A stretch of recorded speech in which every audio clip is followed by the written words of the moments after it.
It's just gone lunchtime. This is All Angles here on eNCA. Good afternoon. I'm Masakho.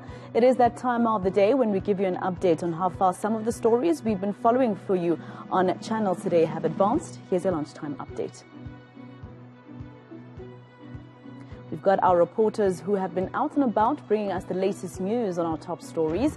I'm joined now by Aviwe Mtila in the city of Tshwane, Manqoba Mchunu in Mfuleni, and Moloko Moloto in Limpopo. Let's start with Aviwe. Aviwe, of course, earlier today, Silius Brink, the mayor of the city of Tshwane, just updating us on the news around the cholera outbreak, particularly in Hammanskraal. But there was breaking news that came out of there that nationally the number of deaths have increased.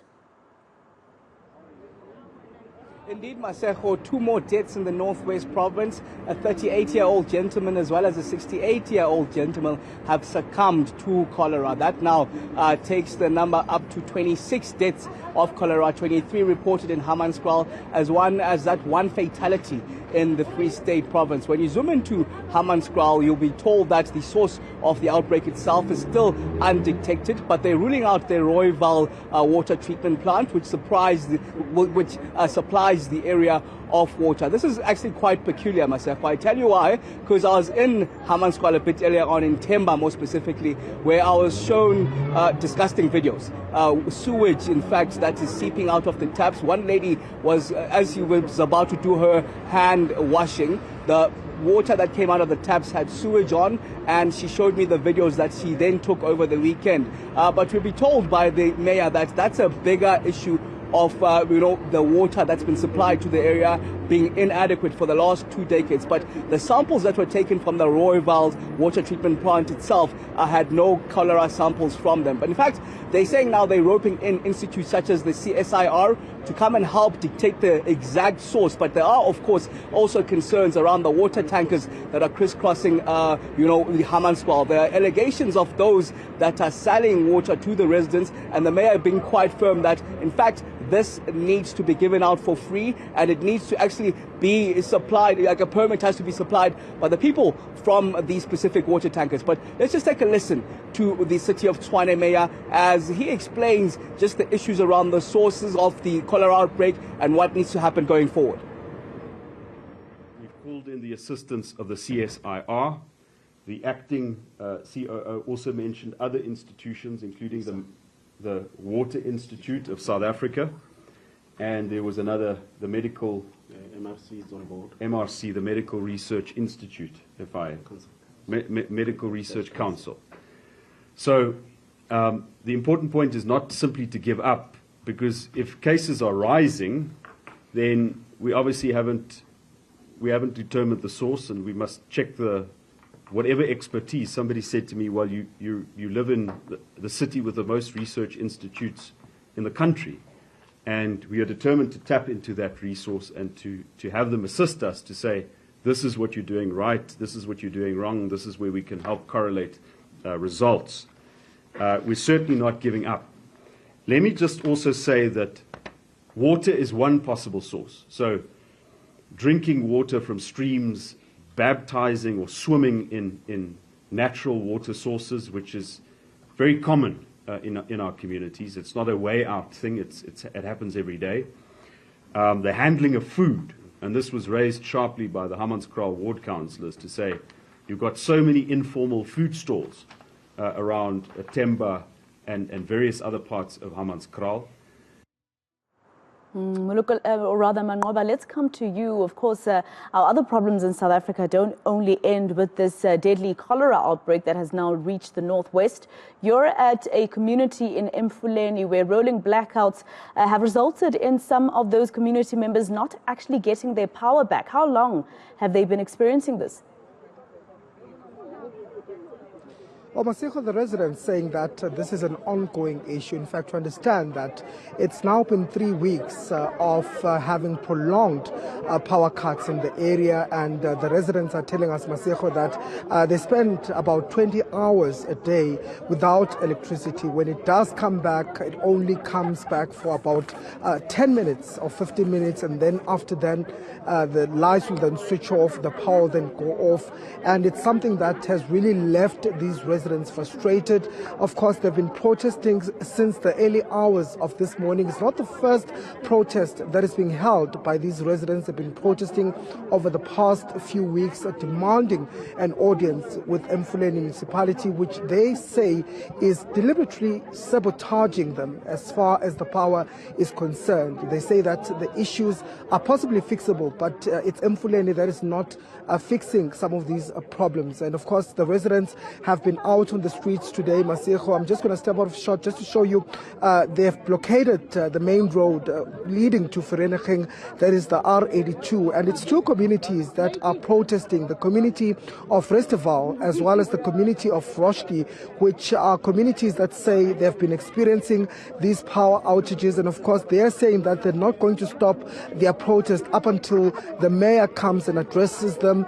And they want definitive answers really as to what's going to happen with this issue. They're saying that it's not only load shedding now that is frustrating them, but the fact that they have to spend prolonged hours in the dark without electricity. Of course, the police are also just here to monitor this particular protest. But earlier on, we also spoke to some of the residents just about their frustrations, Masego, and some of the daily problems that they experience here in this community. And this is what they had to say.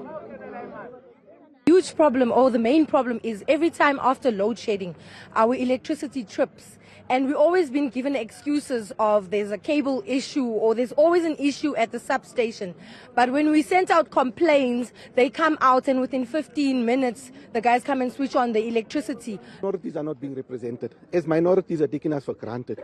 We cannot have load shedding for 20 hours a day. If it trips, it can't be tripping every day. It's tripping all the time. We have sick people on oxygen here. What do we do with the sick people? What do we do? We can't keep on venting our frustrations on streets. Where's our government? Where's our representation? Minorities are not being represented. We've been taken for, as colours and Indians, because we're minorities, now we're taken down. They keep on cutting our lights. There's other places a minute drive from here, absolutely zero load shedding. No water problems, no electrical problems. 100%. We have Arken Park with no load shedding, Springwall with no load shedding, Falcon Ridge with no load shedding. Why only Roshni? Why only the Indians? Why only the colours? All right, Moloko, let's come to you. You're, of course, in Giyani looking into a 3.5 billion rand water project in that particular area in Limpopo. 3.5 billion rand, yet so many delays. Just remind us again how long these delays have been and how community members there are feeling. Hi, Masero. Well, this is a project that was launched by former President Jacob Zuma in 2014 amid much fanfare and promises that were made then. It was supposed to be completed at least within 3 years of its launch. It's now 9 years. It's still not complete. And of course, this came at a cost. The initial budget was just below 500 million rand. And as you mentioned there, money that's been spent already is over 3 billion rand. And the Lepelle Northern Water, a water board that is owned by the Department of Water and Sanitation, needs more money, about 1 billion rand, to complete this project nearly 10 years later. And of course, we understand through a statement that was issued by the Lepelle Northern Water early this month, they are claiming that 61% or progress of this project is at 61%, and they believe that they would have completed it at least by December this year. There has been very many deadlines, and as you read a progress report that was compiled by the National Department of Water and Sanitation, they do indicate that this board actually previously lied about the progress of this project. In some instances, they would say it's at 60%, only to find that it was at 30% or so. Twice they told lies, and we are, as you read that particular report, the department itself acknowledges that it also did not do due diligence to ascertain that Lepelle Northern Water, when it was appointed to be the implementing agent, particularly on the bulk infrastructure, they didn't do the due diligence to ascertain that they have the capacity. And oversight was also poor, planning as well, the incompetence on the side of contractors and engineers.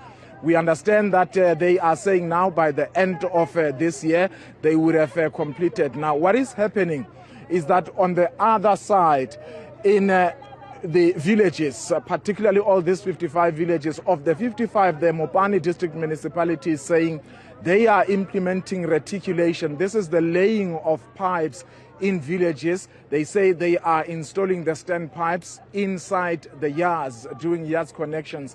And we have witnessed that where we are in Moyeshe village outside Giane. Work indeed is underway. But you speak to the residents here, they do get water once a week through a standpipe that they share communally. And they are saying, we spoke to one lady there who was carrying a 2-week baby who's saying, look, we are having to endure this. The problem is that this has been going on for years. But let's listen to the member of the royal family here in Moyeshe, who was speaking to us as he was monitoring that particular reticulation project.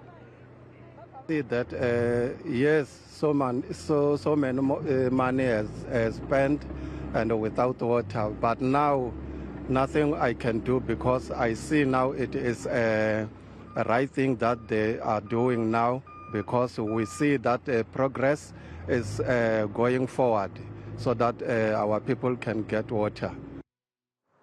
All right, that was your eNCA lunchtime update from all angles with reporters Moloko, Moloto, Manqoba, Mchunu and Aviwe Mtila. Thank you very much, team.